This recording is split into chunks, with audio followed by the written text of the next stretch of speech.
పెట్టుబడులు అనేక రకాలు. ఫిక్స్డ్ ఇన్వెస్ట్మెంట్ క్లాస్ చూసాం. మనం దానికి తోడు ఈక్విటీ మార్కెట్స్లో కూడా రకరకాల ఇన్వెస్ట్మెంట్ అవెన్యూస్, ఆపర్చునిటీస్ చూసాం.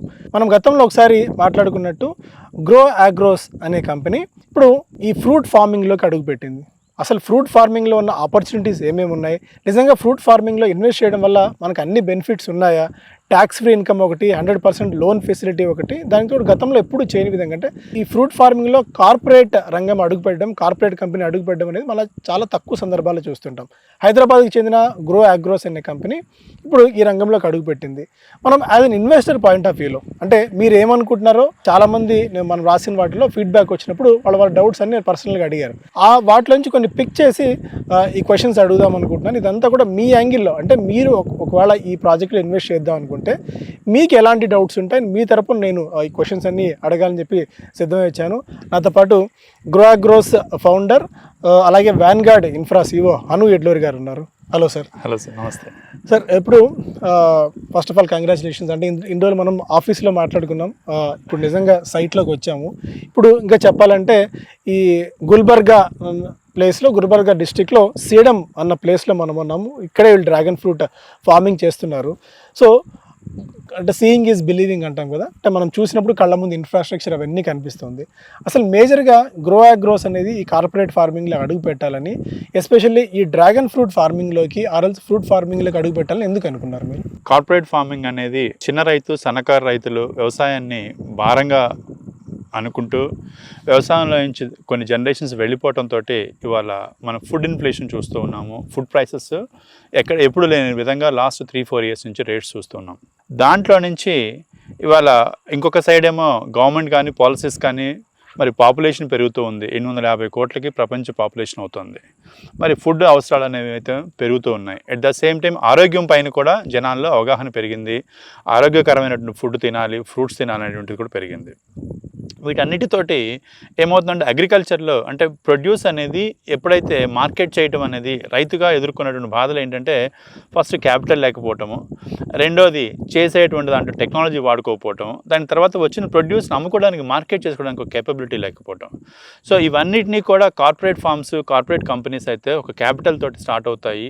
ఒక ల్యాండ్ ఎక్విజిషన్ కానివ్వండి, ల్యాండ్ లీజింగ్ కానివ్వండి, ఇవన్నీ చేసుకొని ఆ విధంగా ప్రొడక్షన్ దగ్గర నుంచి కూడా కంప్లీట్గా ఒక సిస్టమేటిక్గా టెక్నాలజీ డ్రివెన్గా మేనేజ్ చేస్తాం కాబట్టే ఈ కార్పొరేట్ ఫార్మింగ్. ఈ కార్పొరేట్ ఫార్మింగ్లో గ్రో అగ్రోస్ తరఫున అందరూ కూడా పార్టిసిపేట్ చేసే విధమైన అవకాశం కొంతమందికి కూడా కావాలి అనేటువంటిది ఒక డిస్కషన్ రావడంతో అలా మొదలైనటువంటిది రీటైల్ ఇన్వెస్టర్స్ కూడా మనం ఏ విధంగా పార్టిసిపేట్ చేసే ప్లాట్ఫామ్ ఇవ్వచ్చు అనేటువంటి ఆలోచన వచ్చింది. సో రీటైల్ ఇన్వెస్టర్స్కి మనం ఏ విధంగా పార్టిసిపేట్ చేసే విధంగా చూడొచ్చు అనుకున్నప్పుడు మరి వాళ్ళు పెట్టిన క్యాపిటల్కి, వొలటాలిటీకి, మార్కెట్లో ఈరోజు మార్కెట్ పెరిగింది, మార్కెట్ తగ్గింది, ఇలాంటి వొలటాలిటీ లేనటువంటి ఒక అసెట్ క్లాస్ కావాలనుకునే వాళ్ళకి, అలాగే వ్యవసాయం చేయాలని కుతూహలం ఉండి వాళ్ళు ఎక్కడ చేయలేకపోతున్నాము, మా ఊర్లో మా పొలం ఉంది కానీ మేమేం చేయలేకపోతున్నాము, కౌలుకి ఇచ్చాము, కౌలుకి ఇచ్చినా లేకపోతే మేము చేసినా కూడా 50,000 లక్ష రూపాయల కంటే రావట్లేదు అంటే చిన్న చిన్న కమతాలుగా చిన్న చిన్న ల్యాండ్ బ్యాంక్స్గా చేసినట్లయితే అగ్రికల్చర్లో ఇవాళ ప్రాఫిటబిలిటీ అనేది తగ్గిపోయింది. సో వాళ్ళందరినీ కూడా లార్జ్ స్కేల్ కూడా మనం పార్టిసిపేట్ చేసే విధంగా మెంబర్స్ చేయడం ద్వారా అంటే వీళ్ళందరికీ కూడా ల్యాండ్ వాళ్ళపైన రిజిస్టర్ చేసేసేసి ఆ ఇన్వెస్టర్కి, అలాగే వాళ్ళకి వచ్చేటువంటి ప్రాఫిట్స్లో కూడా వాళ్ళ షేరింగ్ ఇవ్వటం ద్వారా, అలాగే వచ్చిన షేరింగ్ కూడా ట్యాక్స్ ఫ్రీ ఇన్కమ్ అంటే మీరు ఈక్విటీ మార్కెట్స్లో షేర్స్లో ఎక్కడ పెట్టినా ఒక 10-15% అనేది మినిమం ట్యాక్సేషన్ అప్లికబిలిటీ ఉన్న రోజుల్లో ఇవాళ మీకు ఎలాంటి ట్యాక్స్ అప్లికబిలిటీ లేకుండా that 15% tax saving it self is a big money. ఆ ఆపర్చునిటీ కోసం ఈ విధమైన ప్లాట్ఫామ్ని అందరికీ కూడా అందుబాటులో తీసుకొచ్చాం. అంటే రీటైల్ ఇన్వెస్టర్స్ ఎవరైనా సరే మీ దగ్గరకు వచ్చి సమ్ ఎక్స్ అమౌంట్ ఇన్వెస్ట్ చేస్తే మీరు 1 acre అంటే వాళ్ళు 1 acre ల్యాండ్ తీసుకుంటే 1 acre వాళ్ళ పేరు మీద రిజిస్టర్ చేసి ఇస్తారు. వాళ్ళ దగ్గర నుంచి మళ్ళీ మీరు లీజ్ తీసుకొని వాళ్ళకి మీరే ఫార్మింగ్ చేసి వచ్చే ప్రాఫిట్స్లో మీరు వాళ్ళకి షేర్ ఇస్తారు. ఓకే. అంటే ఒక ఇన్వెస్టర్ మీ దగ్గరికి రావాలనుకున్నప్పుడు ఎంత అమౌంట్ అంటే బేసిక్గా ఎంత అమౌంట్ వాళ్ళు ఇన్వెస్ట్ చేయాల్సి వస్తుంది? అంటే ఓన్లీ పెద్ద ఇన్వెస్టర్స్కి మాత్రమే అవకాశం ఉంటుందా, లేకుంటే చిన్న ఇన్వెస్టర్స్ కూడా పార్టిసిపేట్ చేయొచ్చు? చిన్న మొత్తంలో వాళ్ళకు ప్లాట్ సైజ్ హైదరాబాద్ చుట్టుపక్కల నెక్స్ట్ ఎక్కడో 50 కిలోమీటర్లు 100 కిలోమీటర్లు వెళ్ళి 10 లక్షల రూపాయలు పెట్టి ఒక ప్లాట్ కొనుక్కుంటే 250 గజాలు 150 గజాలు అదే ల్యాండ్ అదే ప్రైజింగ్లో మనం ఫైనాన్షియల్గా వీళ్ళకి ఏ విధంగా పార్టిసిపేట్ చేయొచ్చు అనే ఆలోచనతో స్టార్ట్ అయింది. అతి తక్కువ మొత్తం అంటే ఒక acre with infrastructure with plantation ready to fruits తీసుకొచ్చేటువంటిది. 7 ఏళ్ళు 10 ఏళ్ళ తర్వాత మీకు ఏదో ఆ వుడ్ వస్తుంది ఈ వుడ్ వస్తుంది కాకుండా, లేకపోతే మామిడి తోటల్లో 7 ఏళ్ళ తర్వాత 5 ఏళ్ళ తర్వాత వస్తాయి, ఇవేమీ లేకుండా మీకు 18 months to 2 yearsలో మీరు ఇన్కమ్ చూడటం స్టార్ట్ అయ్యేటువంటి ఒక ప్రోడక్ట్ అండి. So at the same time దీంట్లో మీకు కొంత డబ్బు పెట్టుబడి పెట్టగలిగితే మిగతా డబ్బు మేము ఫైనాన్షియల్గా లోన్స్ అంటే as we are come from the background of finance services కాబట్టి లెండింగ్ కూడా మీకు ఎనేబుల్ చేస్తూ మీ డబ్బుని మీరు జస్ట్ ఈఎంఐ సర్వీస్ చేసుకుంటూ పోతే మీ ఈఎంఐని ఆటోమేటిక్గా ఆ వచ్చే ఆదాయంతో మీరు కట్టుకునే విధంగా ఒక ఫ్లెక్సిబిలిటీ కూడా తీసుకొస్తున్నాం. సో అగ్రికల్చర్ని ప్రాఫిటబుల్గా చేసే దాంట్లో భాగమే ఈ గ్రో అగ్రోస్. అండ్ ఒక ఫార్మర్గా అంటే నేను రైతు కుటుంబంలో నుంచి వచ్చాను కాబట్టి ఆ ప్యాషన్తో చేస్తున్నాను. సో యాజ్ అన్ ఇన్వెస్టర్గా నేను మీరు అన్నట్టు ఒక 1 acreకి 25 lakhs పెట్టాను అనుకున్నాను. నేను చూసేది 1 year అయ్యేసరికి నాకు అట్లీస్ట్ బ్యాంక్ ఇంట్రెస్ట్ అయితే ఒక 6% or 7%, ఇంకా కొన్ని బాండ్స్ అయితే 9% మాక్సిమం మనం ఎక్స్పెక్ట్ చేయొచ్చు. ఇందులో ఈ 25 lakhs నేను ఇన్వెస్ట్ చేసినప్పుడు ఇయర్ ఎండ్ తర్వాత నేను ఎంత ప్రాఫిట్స్ ఎక్స్పెక్ట్ చేయొచ్చు? 2 మోడల్స్ ఉన్నాయండి. ఒక 12% రేట్ ఆఫ్ రిటర్న్ తోటి 3 lakh rupees అనేది ఎవ్రీ ఇయర్ కూడా దిస్ ఇస్ 1 మోడల్. లేదు సెకండ్ ఇయర్ థర్డ్ ఇయర్లో ఇంకా అంతకంటే ఎక్కువ ఈల్డ్స్ వస్తాయి, మాకు ఆ అండర్స్టాండింగ్ ఉంది ఓకే అనుకున్న వాళ్ళకి 60-40 రేషియోలో కూడా ఫిక్స్డ్ కాకుండా కూడా మీకు ఫిక్స్డ్ లీజింగ్ తోటి ఆ వాల్యూ, అలా కాదు ప్రాఫిట్ షేరింగ్ వెళ్దాం అనుకున్నప్పుడు, రెవెన్యూ షేరింగ్ వెళ్దాం అనుకున్నప్పుడు కంప్లీట్గా మీకు 60% ఇన్వెస్టర్కి 40% మెయింటైన్ చేసి ఈ ఇన్ఫ్రాస్ట్రక్చర్ ఈ complete activities for the whole year. Every year కూడా అగ్రికల్చర్లో ఎరువులు అంటే ఆవు పేడ దగ్గర నుంచి గొర్రె పేడ దగ్గర నుంచి గొర్రె పెంట అంటాము. సో ఇవన్నీ కూడా ఎవ్రీ ఇయర్ చేసుకుంటూ అట్ ద సేమ్ టైం కావాల్సిన పోషకాలు అందిస్తూ టెక్నాలజీతో మేనేజ్ చేసుకుంటూ సెక్యూరిటీ తోటి మీకు కంప్లీట్ యాక్సెసిబిలిటీ ఉండే విధంగా మీకు ఎనేబుల్ చేస్తాం. సో ఇన్ఫ్రాస్ట్రక్చర్ అనే పదం మీరు చాలా ఎక్కువ సార్లు వాడారు. సో ఇక్కడ చూస్తే మనకి ఇన్ఫ్రాస్ట్రక్చర్ ఒక ల్యాండ్ ఉంది, ల్యాండ్లో మొక్కలు ఉన్నాయి ప్లస్ పోల్స్ ఉన్నాయి. ఇవి కాకుండా మీరు ఇన్వెస్టర్కి ఇంకా ఎలాంటి ఇన్ఫ్రాస్ట్రక్చర్ ఇస్తారు అంటే మీ బ్రోషర్లో అలా చూసినప్పుడు కోల్డ్ స్టోరేజెస్ అని ఫారిన్ ఎక్స్పోర్ట్స్ అని అలా అవన్నీ మెన్షన్ చేశారు. సో కోల్డ్ స్టోరేజ్ ఎక్కడ నిర్మాణం కాబోతుంది, క్లబ్స్ ఎక్కడ రాబోతున్నాయి, అవన్నీ కూడా ఒక ఇన్వెస్టర్గా ఎలాంటి అడిషనల్ వాల్యూ అడిషన్ జరగబోతుంది? సో ఇన్ఫ్రాస్ట్రక్చర్ అన్నానంటే ఇక్కడ దాదాపు 7,000 మొక్కలు అండి. Each plant is it's very expensive. At the same time ఒక 500 పోల్స్ పడతాయి ఒక ఏకర్కి వచ్చేసేటప్పటికి.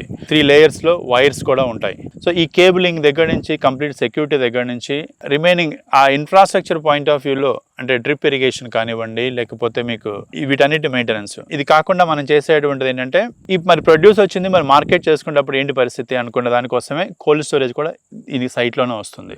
దాంతో పాటుగా దాన్ని ప్రాసెస్ చేసి ఫుడ్ ప్రాసెసింగ్ పౌడర్స్ చేసి ఎక్స్పోర్ట్ చేయడానికి కూడా ఇక్కడి నుంచే స్టార్ట్ అవుతుంది.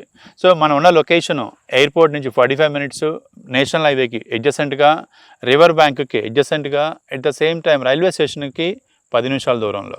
ట్రాన్స్పోర్టేషన్ పరంగా the best location, the future growth opportunity, growth potential ఉన్నటువంటిది, డెవలప్మెంట్కి ఒక ఆపర్చునిటీ ఉన్నటువంటి ఒక లొకేషన్. సో డెవలప్మెంట్ అంటే మీరు గుర్తు నాకు ఒక పాయింట్ స్ట్రైక్ అయింది. ఒకటేమో 60-40 అరల్స్ వాళ్ళు అనుకున్న పద్ధతిలో ప్రాఫిట్స్ వస్తాయి, లేదంటే ఇయర్లీ ఫిక్స్డ్ ఇన్కమ్ ఇస్తారు. అది కాకుండా క్యాపిటల్ అప్రిసియేషన్.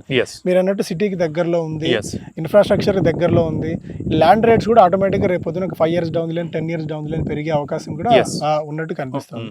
సో ఇంకొంతమంది అడిగిన దాని ప్రకారం సో మీకు ప్రయర్ ఎక్స్పీరియన్స్ ఏముంది ఈ ఫ్రూట్ ఫార్మింగ్లో చేయడానికి? గతంలో ఏమైనా ప్రాజెక్ట్స్ చేశారా? సో అలాంటి డౌట్ కూడా ఉంది. మీ బ్యాక్గ్రౌండ్ ఆల్రెడీ అగ్రికల్చర్ బ్యాక్గ్రౌండ్ అని మీరు గతంలో చెప్పున్నారు. ఈ ఫ్రూట్ ఫార్మింగ్ సంబంధించి ఎలాంటి ఎక్స్పీరియన్స్ ఉంది, ఎలాంటి ఇంకా టెక్నాలజికల్లీ సౌండ్ మనుషుల్ని కానీ లేదంటే ఈ ఫీల్డ్లో బాగా ఎక్స్పీరియన్స్ ఉన్న వాళ్ళు కానీ ఎవరైనా మీరు బోర్డ్ చేసుకున్నారా? ఈ క్వశ్చన్ 2 రకాలుగా ఆన్సర్ చేస్తానండి. First prior experience in the old way of doing it and the new experience in the new way of doing ఇట్గా డివైడ్ చేస్తాను. Prior experience in the old way of డూయింగ్లో ఒక చిన్నతనం నుంచి వ్యవసాయము, ఒక 25 ఎకరం పొలంని మా ఫాదరు మేనేజ్ చేస్తూ అది అన్ని రకాల క్రాప్స్ కూడా కల్టివేట్ చేసుకుంటూ వచ్చాం. అయితే మామిడి తోటలు ఉన్నాయి, లేకపోతే ఇవన్నీ కూడా చూసిన తర్వాత బట్ స్టిల్ రైతు ఎప్పుడు కూడా సఫర్ అవుతూనే ఉన్నాడు. మామిడి తోటలు వచ్చేటప్పటికి ఈ సంవత్సరం వస్తుందా, లేకపోతే మన తోటగా అమ్మేసేసి ఆ వచ్చిన డబ్బులు. At the same time next జనరేషన్కి ఏం రాబోతుంది అనేది కూడా ఒక ఎక్స్పీరియన్స్. నెక్స్ట్ జనరేషన్కి ఏమి రాబోతుంది అంటే టెక్నాలజీ కంప్లీట్గా యూటిలైజేషన్ అవుతుంది. ఏఐ అంటే ఇవాళ నా పేరు హను ఎడ్లూరి మీరు సెర్చ్ చేసినా, లేకపోతే నేను చేసిన వర్క్షాప్స్ కానివ్వండి, నేను చేసేటువంటి యాక్టివిటీస్ అక్రాస్ ద కాలేజెస్ కానీ అదర్స్ విజిబుల్ ఇంటర్నెట్లో మీకు గూగుల్లో కనిపిస్తాయి. ఏఐ మెషిన్ లెర్నింగ్ 2018లో నేను ఈ అమీర్పేటలో ఒక ట్రైనింగ్ స్టార్ట్ చేస్తే ఏఐ పైన జనాలు నవ్వారు ఆ రోజు, జాబ్స్ ఎక్కడ ఉన్నాయని. But today it's everything is AI. The future of agriculture is completely precision farming. So మనకి నచ్చినా నచ్చకపోయినా టెక్నాలజీ అనేది దాంట్లో I'm well versed, I'm well ahead in the market in what ever we do. At the same time అన్నిటికంటే ముందు passion. Okay, coming back to prior experiences పరంగా కానీ recent experiences పరంగా కానివ్వండి, రీసెంట్గా అది ఊటీలో కావచ్చు, లేకపోతే ఇంకొక భువనగిరి కావచ్చు, అంటే స్మాల్ సైజెస్లో చేసిన దాన్ని వాళ్ళ స్కేలబుల్ సొల్యూషన్ కింద మనం బిల్డ్ చేస్తున్నాం. కాబట్టి ఒక స్కేలబుల్గా ఒక ల్యాండ్ బ్యాంక్ కావాలి, చిన్న చిన్న సైజెస్లో చేస్తే కాదు అనే ఉద్దేశంతో. అలాగే మరి ₹1 కోటి 2 కోట్లు పెట్టి ఎకరం కొని దాంట్లోనే అగ్రికల్చర్ చేస్తానంటే అది సస్టైన్ కూడా కాదు, సర్వైవల్ కూడా కాదు. సో ఎఫోర్డబుల్గా ఉండాలి, at the same time land యాక్సెసిబుల్లో ఉండాలి, ఒక ల్యాండ్ బ్యాంక్ అవ్వాలి, న్యాచురల్ రిసోర్స్ అవైలబుల్ ఉండాలి అనేటువంటి ఆలోచనతోటి ఎంతో రీసెర్చ్ చేసిన తర్వాత ఐడెంటిఫై చేసినటువంటి ఈ ప్రాజెక్టు. మీరు అన్నద పాయింట్లో నేను దాన్ని క్యాచ్ చేసింది, ఫాస్ట్ ఫార్మ్ ల్యాండ్స్ ఉండాలి. ఎందుకంటే కార్పొరేట్ ఫార్మింగ్ అంటేనే చిన్న కమతాలు కాకుండా పెద్ద పెద్ద వాటిల్లో ఫార్మింగ్ చేస్తే ఉంటుంది. మీరు ఈ ప్రాజెక్ట్లో మనం ఇప్పుడు 2 sites చూసాం. ఏ ప్రాజెక్ట్లో అంటే ఎంత విస్తారంగా మీరు ఫార్మ్ చేస్తున్నారు, ఓవరాల్గా మీరు ఈ ప్రాజెక్ట్ ద్వారా, ఈ గ్రో అగ్రెస్ ద్వారా ఎన్ని వందల ఎకరాల్లో ఈ డ్రాగన్ ఫ్రూట్ కానీ అదే ఇతర ఫ్రూట్ ఫార్మింగ్ చేద్దాం అనుకుంటున్నారు? ఈ లొకేషన్ పరంగా ఒక 200 to 220 acres వరకు కూడా ఇన్ బిట్వీన్ అనుకున్నటువంటిది. బట్ భవిష్యత్తులో అది పెరగవచ్చు. దట్ ఈస్ ద ఫస్ట్ మేము ల్యాండింగ్కి తీసుకున్నటువంటి బేస్ లైన్. అలాగే దీంతో పాటుగా ఊటీ కానివ్వండి, అంటే బ్లూబెర్రీస్ పాయింట్ ఆఫ్ వ్యూలో వెదర్ కండిషన్స్ కావాలి. అట్ ద సేమ్ టైం మేము కర్కుమిన్కి పాలీ హౌసెస్ ద్వారా పసుపుని కల్టివేట్ చేద్దాం అనుకుంటున్నాం. సో అంటే సెమీ హైడ్రోఫోనిక్స్ తోటి. సో అండ్ హై కర్కుమిన్ వచ్చేది. అలాగే మునగ కూడా దీంట్లో భాగమే. మునగాకును కూడా ఎక్స్పోర్ట్స్ కానివ్వండి, వాళ్ళు ఉన్నటువంటి వాల్యూ చైన్ కానివ్వండి. సో మేము తీసుకునేవన్నీ కూడా సూపర్ ఫుడ్స్. ఈ సూపర్ ఫుడ్స్ని డైరెక్ట్గా ఫుడ్గా యాసిడ్గా తీసుకునేటువంటి అవకాశం ఉంది. లేదు అంటే మీరు మార్కెట్లో డైరెక్ట్గా డ్రాగన్ ఫ్రూట్గా తినడం చూస్తుంటారు, కానీ డ్రాగన్ పౌడర్ ఎన్ని రకాల ఫుడ్లో కలుపుకుంటారు. అలాగే డ్రాగన్ నుంచి వచ్చేటువంటి వైన్, అలాగే డ్రాగన్ నుంచి వచ్చే సోప్స్, ఇంకొకటి బిస్కెట్స్ కానీ కుకీస్, ఇవన్నీ రకాల ప్రోడక్ట్స్ కూడా బై ప్రోడక్ట్స్ కూడా ఉన్నటువంటి ప్రోడక్ట్స్ సెలెక్ట్ చేసుకుంటున్నాం. కాబట్టి ద ఫ్యూచర్ ఈజ్ అంటే వాటికి షెల్ఫ్ లైఫ్ కూడా ఉండే విధంగా. ఇవాళ ఆ షెల్ఫ్ లైఫ్ అనేది ఇప్పుడు లేకపోతే సర్వైవ్ కాలేము. సో ఆ ఉన్న ప్రోడక్ట్సే మనం కల్టివేట్ చేస్తాం. సో ఈ డ్రాగన్ ఫ్రూట్లో కూడా వెరైటీ ఆఫ్ డ్రాగన్ ఫ్రూట్స్ ఉన్నాయని చూసాం. ఒకటేమో రెడ్, ఒకటి పింక్ కలర్లో ఉండేది, ఇంకోటేమో వైట్ కలర్లో ఉండేది. ఎల్లో మనం ఎలాంటి ఆ ఎల్లో ఉంది.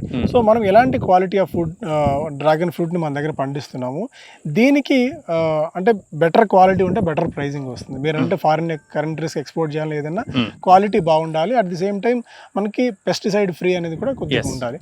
సో వాటిలో ఎలాంటి శ్రద్ధ మీరు తీసుకుంటారు? ఇక్కడ మనం కల్టివేట్ చేస్తుంది రెడ్ డ్రాగన్ ఫ్రూట్ అండి బేసిక్గా. And at the same time coming back to ఆర్గానిక్గా లేకపోతే పెస్టిసైడ్స్ ఫ్రీ ఉండాలి అంటే డెఫినెట్గా ఆర్గానిక్ అనేది మన మెజారిటీ. ఒక ఏకర్కి ఇవాళ 3 నుంచి 4 ట్రక్కుల వరకు కూడా ఎరువులు అంటే సేంద్రియ ఎరువులు తోలటం ద్వారా మనం ఆ విధంగా కల్టివేషన్ అనేది మొదలైంది.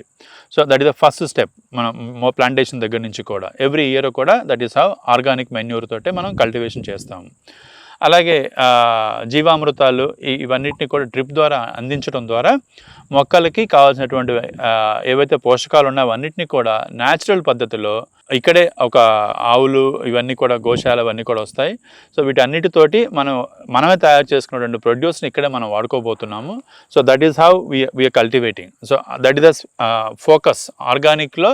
ఇక కమింగ్ బ్యాక్ టు ఏదైనా సరే వైరస్ ఏదైనా వచ్చి ఇక తప్పని పరిస్థితుల్లో ఎంతో కొంత కెమికల్ వాడాల్సి ఉంటుంది. అది వాడాల్సి వచ్చినప్పుడు వాడతాం తప్ప అది నేను వాడము అని చెప్పడం అనేది అయితే హాస్యాస్పదం.